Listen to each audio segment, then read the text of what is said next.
Welcome to the pharmaphorum podcast. This is web editor Nicole Raleigh, and today I have with me Sonia A. Veluchamy, CEO and co-founder of Celegence, a company dedicated to improving patient outcomes through intelligent regulatory compliance. Welcome, Sonia. Thank you, Nicole. Thanks for having me on today. So today we'll be discussing what the medical device sector can learn from pharma's structured data challenges. But before we dive into that theme, Sonia, perhaps you could share with the listeners a little bit about your background and the journey to doing what you do today with Celegence. Sure. Thank you. I started in the life sciences industry almost 20 years ago, and I spent most of this time helping life sciences companies maintain regulatory compliance through technology. So in 2017, I co-founded Celegence with a mission to support life science companies through technology, empowered regulatory services to help our clients reduce the cost of their operational and strategic activities while increasing compliance and quality. Thank you. So across life sciences, regulatory affairs teams and their colleagues in quality and safety are stretched beyond their limits as already impossible demands on their time are compounded by rising health authority expectations. For both pharma and medical device companies, time and bandwidth are the number one challenge RA professionals face, closely followed by what you mentioned a moment ago, Sonia, costs and budgetary pressures, the latter being a more pronounced concern for medical device companies. So I was wondering if you could tell us more about these challenges. Absolutely. So we've seen this in our experience in the market, and then in a recent survey that we ran with RAPS, this came out in the data on these two top challenges. So first, we've seen that organizations are having limited resources. And many organizations found themselves constrained by a shortage of sort of skilled personnel who understood the nuances of the new regulations. And specifically when MDR came about as a new regulation, medical device companies needed to find expertise to support proper strategy and documentation. And obviously there's a limitation of industry-specific knowledge on the resources. Another challenge that we realized through this RAP survey and have seen is sort of the lack of familiarity with the new regulations. And the new regulations brought on requirements that medical device companies had not faced before, such as more extensive clinical evidence and post-market surveillance obligations. And this unfamiliarity led to delays in the implementation, specifically of MDR in this case. And this is really compounded by a perception by some companies that outsourcing regulatory compliance is expensive. We've seen a marked difference in pharma companies that have been willing to outsource compared to the medical device companies. And as we've seen that by investing in the right external partners that are using technology and have the right subject matter expertise, these partners can actually reduce their costs by optimizing compliance efforts and avoiding costly remediation. So the efficiency gains offset the cost by far. Thank you. So we'll sort of go around this notion of partnering and outsourcing for a bit. But as the medical device sector responds to rising demands internationally around device identification, traceability, safety and surveillance, which are designed to reinforce product quality and safety, companies have a chance at the same time to expedite their preparations by looking to the adjacent pharma industry for lessons still being learned. So what are those lessons, Sonia? Yes, there are definitely lessons we can adopt from the pharmaceutical industry. Pharmaceutical companies have had to invest and standardize their processes and adhere to regulatory standards across the industry for many years. And some of those learnings can definitely be applied to the medical device companies. And we're seeing that the leading medical device companies are starting to adapt. So first, companies should invest in tools and systems. Pharmaceutical companies have invested in robust electronic systems for publishing, submissions, and tracking, ensuring compliance through automation.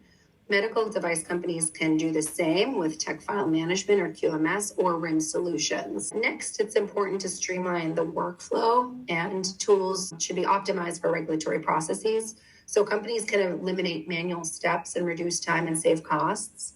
Best practices in regulatory affairs are to avoid creating all new content from scratch and to use a smarter way to submit by structuring the information in a way that's optimized for automation. We'll talk a little bit more about this later.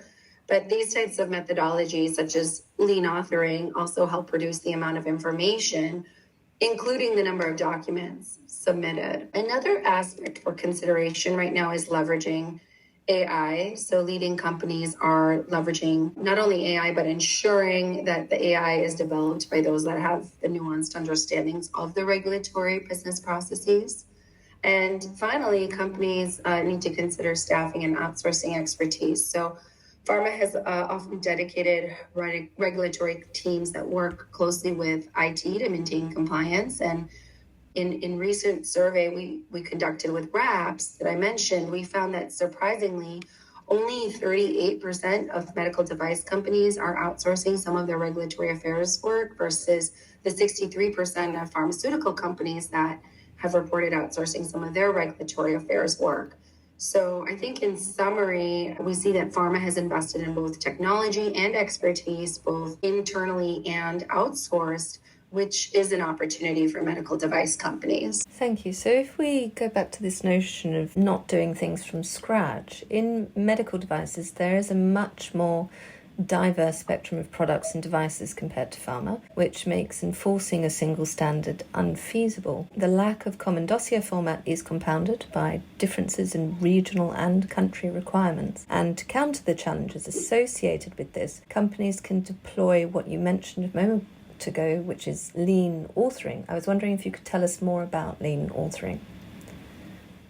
Yes, of course. So it's true that the industries are different, and the pharmaceutical industry is quickly moving to lean authoring as a way to create content that essentially maximizes the efficiency through reuse of the information to dramatically save time and increase quality and also improve the efficiencies.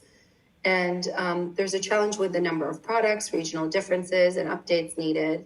And it's actually a problem for both pharmaceutical companies and health authorities. Instead of focusing on a standard for the end document, the idea of lean authoring is then to provide more of a modular format to the information, and that is truly digitized and takes advantage of technical capabilities. So an example that I can share is that instead of using sort of long paragraphs of text with embedded data, through lean authoring, the data is separated into structured tables, and this makes it easier to pick out the data with automation. And it also avoids quality issues with language translation or different formats or nomenclatures. So the content is literally structured for efficiency to allow reuse of information, which then reduces the number of documents and saves time for both health authorities and organizations. The background is essentially that documents were originally all on paper with long explanations to give context, and the format then moved to PDFs, but the core data was still sort of trapped in paragraphs and had to be read and pulled out. So then the information went into databases and systems, but it was still necessary to reconfigure that information. Provide templates for our customers, which optimize how they organize the information, and this also eliminates the repetition of information, and the result is more concise information where not only the relevant information is updated, only the information that's relevant is going to be updated and submitted. And we leverage hyperlinks and bookmarks, and that way references can be made without repeating the information or creating long submissions. We're actually hosting an educational webinar session specifically on lean authoring and how companies can apply this concept on December 3rd, in case there's interest. Thank you, Sonia. So if we're sort of summarising what we've been discussing today, within the realm of the latest regulatory expectations, how can the medical device sector best move forward in its compliance plans and circumvent or avoid problems? I think there's a few key strategies that we would recommend, or I would recommend from experience in the market, combined with the fresh research that we've conducted. So first, companies should recognize that there is a need to not only invest in new development, but also to invest in maintenance. From the RAP survey, we saw many companies were underinvested in MDR and IVDR maintenance, for example, and they were planning to ramp up now. And I think in order to ramp up, companies must leverage technology, such as dedicated systems and tools that are built for regulatory affairs teams. Companies need to then create the content in a data-driven structure and tabular formats to increase the reuse and drive automation. So AI has been a powerful addition, and many of the leading life science companies are looking at ways in which they can leverage AI and already starting to see pretty positive results. From the survey that we conducted, we found that 23% of respondents mentioned that they'd already incorporated AI into their processes. And top use cases for AI were noted as information summarization across sources and data extraction.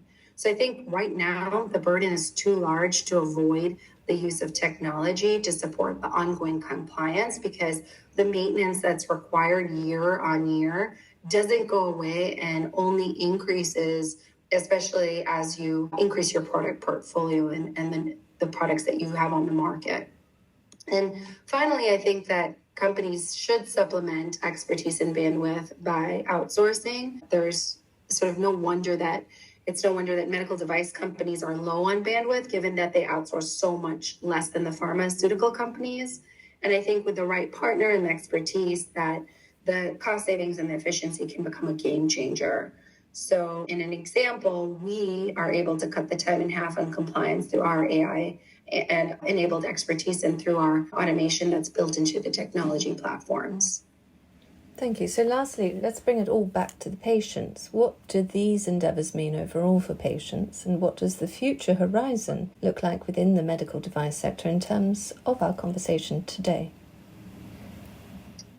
I think that all of these advances mean tremendous benefits for patient outcomes, and that's the main reasons that companies are taking these steps. I think that if we can achieve greater efficiency in the regulatory processes, this means that therapeutics can get to market faster, which minimizes delays. Drugs and medical devices can be approved faster in other regions as well, and that can provide patient access across the globe. Specifically, when information is reused, you can see dramatic time and cost savings. In addition to that, I think quality and patient safety increases with the improved efficiency through automation and AI-enabled expertise. The reason for these burdens, or the burdensome regulations, is really to support and help the patient. For example, there's been increased sort of hypervigilance around post-market surveillance measures, which need to be considered now more so than ever by medical device companies. These having a post-market surveillance program in place plays a vital role in maintaining safety standards, which in turn protects the patients. And I think that maintaining product continuously on the market is essential.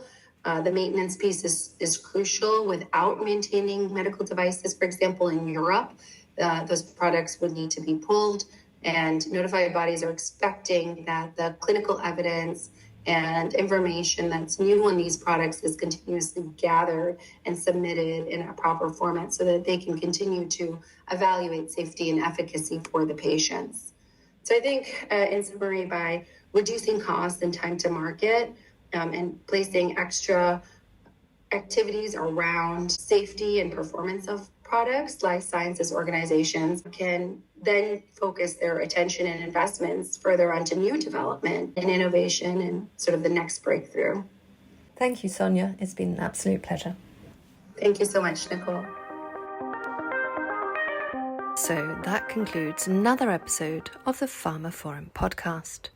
You can find more information about this episode, including a download link and information about previous installments, at pharmaphorum.com/podcasts. The pharmaphorum podcast is also available on iTunes, Spotify, Amazon Music, Podbean, and pretty much wherever you get your other podcasts. Just search for pharmaphorum and press subscribe. Of course, don't forget to visit our website itself, where you can sign up for daily and weekly news and analysis bulletins. And do follow us as well on X or Twitter and LinkedIn at pharmaphorum. That's all for now. Thank you for listening.